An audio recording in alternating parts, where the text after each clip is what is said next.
വീടിന്റെ കോലം കണ്ടിട്ട് ആരും ഞെട്ടണ്ടട്ടാ, ഇതൊക്കെ അയറക്കുട്ടിയുടെ പണിയാണ്. അവൾ കളിക്കാൻ വേണ്ടിയിട്ട് എല്ലാ സാധനങ്ങളും എടുത്ത് നിരത്തിയിട്ടുണ്ട്. അടുക്കളയിലത്തെ പാത്രങ്ങളും അവക്കടെ ടോയ്സ് ഒക്കെ വരുത്തിയിട്ടുണ്ട്. എനിക്ക് കുറച്ച് തുണികൾ മടക്കാനുണ്ടായിരുന്നു. അപ്പൊ ഞാൻ അതിന്റെ ഇടക്ക് വരുന്ന തുണി മടക്കാണ് കേട്ടോ. അതിന്റെ ഇടക്ക് അഫ്ര വന്നിരുന്നിട്ട് അവക്കടെ സ്കൂളിലത്തെ വിശേഷമൊക്കെ പറയേണ്ട, അവർക്ക് SSLC നടക്കാണല്ലോ, അപ്പൊ അതിന്റെ കാര്യങ്ങളൊക്കെ പറയാൻ കേട്ടോ. അങ്ങനെ തുണി മടക്കലും കാര്യങ്ങളൊക്കെ കഴിഞ്ഞിട്ട് പിന്നെ ഹോളൊന്ന് വേഗം വൃത്തിയാക്കാന്ന് വിചാരിച്ചിട്ടാ. സാധാരണ അവൾക്ക് ടോയ്സ് എല്ലാം കളി കഴിയുമ്പോൾ അവള് തന്നെയായിട്ട് എടുത്ത് വെക്കല്. ഇന്നിപ്പോ അവൾക്ക് ചെറിയൊരു പനിയും കാര്യങ്ങളൊക്കെ ഉള്ളതുകൊണ്ട് ഞാൻ പറഞ്ഞു ഞാൻ എടുത്ത് വെച്ചോളാന്ന് പറഞ്ഞിട്ടാ.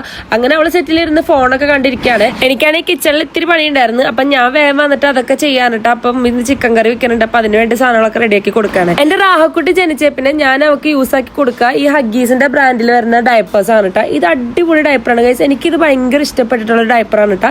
അത് റാഷസും കാര്യങ്ങളൊന്നും ഇതുവരെ അവർക്ക് വന്നിട്ടില്ല, ലീക്കേജിന്റെ പ്രശ്നങ്ങളും വരുന്നില്ല കേട്ടോ. അപ്പൊ ഈ ഒരു പ്രൊഡക്റ്റ് ഞാൻ ഫ്ലിപ്കാർട്ടിൽ നിന്നോട്ട് മേടിച്ചിട്ടുണ്ടായിരുന്നത് 128 ഡയപ്പേഴ്സിന് വെറും 700 സംതിങ്ങേ വന്നിട്ടുള്ളൂ ഗൈസ്. അപ്പൊ ഇതിന്റെയൊക്കെ ലിങ്ക് വേണമെന്നുണ്ടെങ്കിൽ ഇൻസ്റ്റയിൽ സ്ക്രീനിൽ കൊടുത്തേക്കാം. അപ്പൊ ഫോളോ ചെയ്തിട്ട് പർച്ചേസ് ആക്കിക്കോ.